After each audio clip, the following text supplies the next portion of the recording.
आजचा माझा टॉपिक आहे आचार्य यादवजी त्रिकमजी। ते एक आयुर्वेदाचे महान संशोधक, संपादक व शिक्षक होते।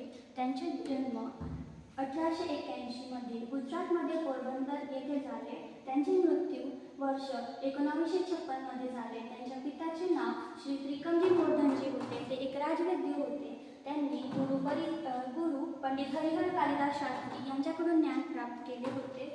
त्यांनी केलेले कार्य काशी हिंदू विश्वविद्यालयाचे आयुर्वेद महाविद्यालयाचे ते प्रथम अध्यक्ष बनले व जामनगर स्नातकोत्तर प्रशिक्षण केंद्राचे प्रथम प्राचार्य नियुक्त झाले।